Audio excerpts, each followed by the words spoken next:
saan mo kente na ikaw na lakente ulapi unde temenin mei sinatuken nanai Jesu ang bazwandani ulapi Nomogenin nakwani Yemna munna tunghati El kuksuna tunghati Ullati Ullati Ullati Ullati Ullati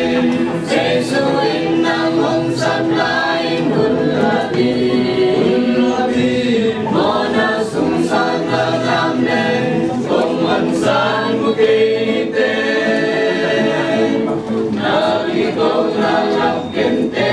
ulati Oneyo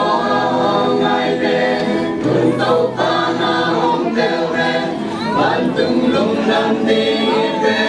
ulati Kanyatan kwa bagsaro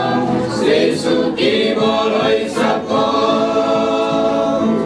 Balang zwangin hong bayo